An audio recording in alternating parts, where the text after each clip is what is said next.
And here we are in game number 3 of the Clanwar between SForge and the Awesome Gamers. Spawning in the bottom left corner of the map as our green Terran player for the Awesome Gamers. It is going to be BenCohen. And his opponent, who has been rampaging through the Awesome Gamers already, is going to be the orange Zerg player QwerelL from SForge.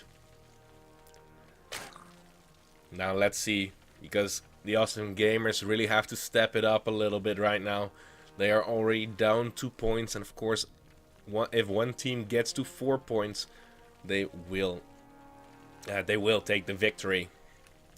And with BenCohen being the third player, if BenCohen does get defeated, there's only going to be one player left for the Awesome Gamers. While if QwerelL does get defeated, there are 3 more behind that.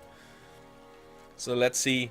QwerelL is most likely going to go for the hatchery first. It's pretty standard to do so in a TVZ, especially on a 4-player map. And also, by the way, horizontal spawns have been disabled, so BenCohen could never have spawned here with QwerelL spawning in the top left corner. And, well, a lot of Zerg players have been very happy about that, because if these rocks get taken out, for instance, and also these rocks, this is a very tight choke where Zerglings can not really engage a whole lot. And Marines and Marauders can push through that choke quite easily. And also, of course, when you are trying to attempt your third base, it is so close towards the third base of your Terran opponent. It's so easy to just place a siege tank right there, and they can shell away at your mineral line all day, every day. That was pretty hard to deal with. But QwerelL did open up with that hatchery first. He did follow that up with a spawning pool. So pretty standard opening so far from QwerelL. Let's see if he wants to stay gasless or take a gas. But first, let's have a look at the base of BenCohen. He also did go for the command center first. Pretty greedy build, even putting it on the low ground. But on a 4-player map, you usually can get away with that. Now, the barracks is going to be a little bit later. But I don't think that we will see a Reaper. It's pretty unconventional to see it if it is already this late in the game. It's more standard to just go straight into a factory with the first gas that you are mining. Now also, the barracks is only getting spotted pretty late. He did not see the command center just yet. So he did send out a drone just to make sure that no units are already trying to put down a bunker next to his base. But now, with that command center being spotted, QwerelL should know that nothing very early is going to come his way. And the first Zerglings for QwerelL are already going to be on the way. And there is going to be a need for a bunker right there for BenCohen. So let's see if he will finish that in time, otherwise a few workers might go down. But with the wall up that he's creating with his factory, there's no way that the Zerglings should be able to get any damage on the high ground. But still, it is pretty standard with that command center first. Reactor will get placed down, and most likely we will see it swap out to get that reactor on the factory for double Hellion production. Now, completely gasless still for QwerelL. He has just produced his first Zerglings. Other than that, just Overlords, Queens, and Drones is what we see on the production tab.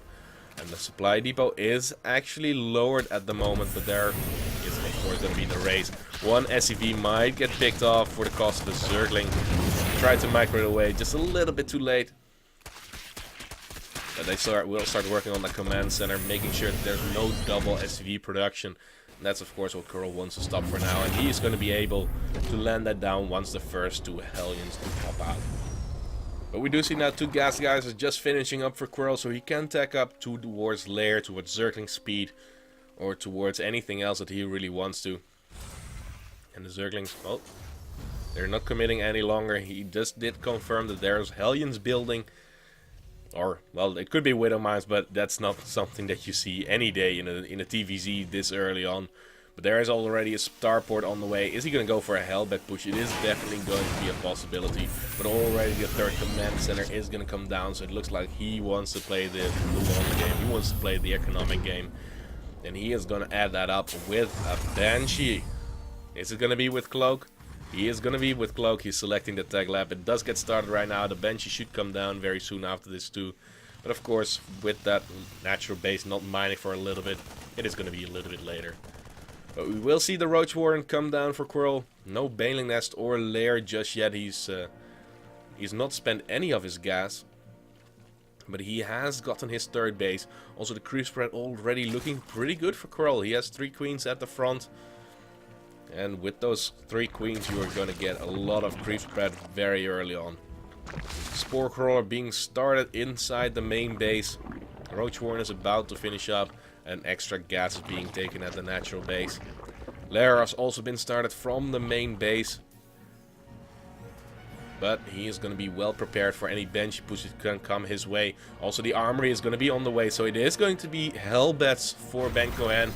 The Hellions in Hellion form moving across the map. Also, the armory not done just yet.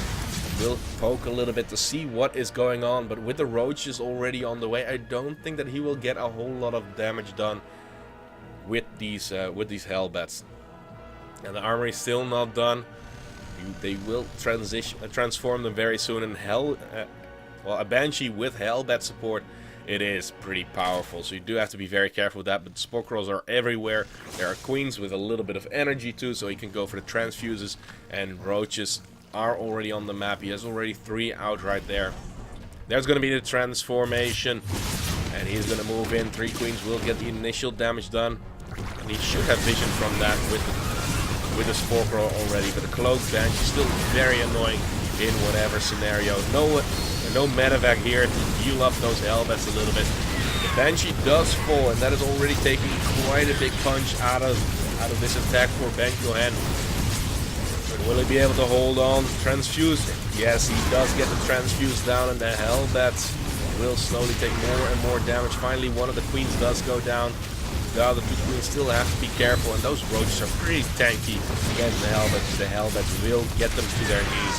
But it looks like QwerelL has been able to shut this down. A lot of units were forced out, and he is going to go for the +1/+1 for his roaches right now. He did not go for circling speed, so it looks like we are going to see a whole lot of roaches for BenCohen. Also, another Banshee was produced, but it will deny a little bit of creep spread only, most likely. Because inside the main base there's already a Spore Crawler ready, so not too many drone kills can be achieved with that. But what do we see as a follow-up for BenCohen? He is going to go full mech mode. 3 factories are churning out the units, so 1 Thor is going to be on the way. 3 Hellions going to be on the way. And did this Overlord already spot it? How much vision does he have? No, he did not spot it. He's just expecting it looks like, because Zergling is going to be pretty useless if you're facing against the mech army of your Terran opponent. But I would not mind... Oh, he's actually going to go for a Nidus Worm. But still, the Overseer is pretty far out of position. There is a little area where BenCohen does not have any vision, and he can do a lot of damage there. Oh, that is not good. QwerelL is lagging out. Come on, get back to us. Come on. We need you now. The game needs you. It does not help at all. It does not help at all. But roach speed is almost going to be done for QwerelL. It's probably going to hit a little bit before roach speed is done. But I don't think that BenCohen is going to spot this at all. He has his 3rd base up and running. He has 2 more factories on the way. I don't think that he has any siege tank. He's producing Thors. Ah, there we go. QwerelL is now back. The Nidus Worm is going to go down. Is this in vision? It is outside of the vision, and he's only going to see the creep once it pops out. But this Nidus Worm is here to do damage. No siege tank, no units inside the base. Only a few Hellions and a few Hellbats. 1 Thor is out, but there are a lot of roaches into the base. Here we go. This is going to do a whole lot of damage. BenCohen even asking if he needs a pause, but there's not going to be a need for a pause then. Command center will get lifted. All of the drones, all of the SUVs were already evacuated, it looks like. And the roaches will start fighting those Hellbats. And the Thor in the back, of course. And even another Nidus Worm is going to go down, because the bench did return to take that out. And of course, without anti-air here, those roaches will slowly but surely get picked off, but at what cost? That is, of course, the most important question. Oh, that's some very cute micro from BenCohen right there. Mineral walking through the Thor so he can repair that Thor. And it will be able to kill off all of the roaches that are remaining here. But that was very costly for BenCohen. Still, there's no mining at the main base. At the same time, roaches are moving in towards a 3rd base. not even using the Nidus Worm anymore. His wall, he's getting through the wall. That is not going to do anything. Another Nidus Worm will go down for the extra units coming through, but it will get focused down by those Banshees. A lot of SCVs trying to hug the roaches, but the Thor will fall. Not going to be alive any longer. And oh, and this friendly splash damage is also going to do quite a bit of damage to those SCVs. But SCV after SCV is going to go down. Already 40 were taken out. His third base is not, well, he's mining with one SCV in the gas, but it's going to be lifted right now. The engineering bay was picked off, and behind this Squirrel is just going to produce a lot of drones and more army units to stream across the map. The economy of BenCohen has been ransacked. He still has a lot of his production, but he still has to reproduce a tech lab and another reactor right there to get enough units out now. He's also yet to retake his natural base, but the Banshees are going to be invaluable in that situation. He is going to push Squirrel back for now, but he is down to 59 supply right now. That is half of what Squirrel has. He has 2-2 as well. Looking at the upgrades of BenCohen, he has 1-1. He has not started his 2-2 from his armor just yet, and he does not have money for that at all. He is banking a lot of minerals, but Hellions against Roaches, that is not a fight that you really want to go for. Also, while BenCohen is getting his natural base up and running, getting his third base up and running, the fourth base for Curl already pretty much going to be done. And he transitioned into Hydralisk. And Hydralisk do have an anti-air attack, so the Banshees will not be able to save BenCohen forever. The Zerg army moving out once again, even Pneumatized Carapace being researched, so the Overseer will be able to join the army a little bit faster. There are 3 Banshees waiting at the front, but they might be just taken out for free. They will get a roach or two. But now the Hydralisk will get the damage done. Cloaking being used. No Overseer in the range just yet. There we go. The tanks being taken out one by one. The bench is already being taken out.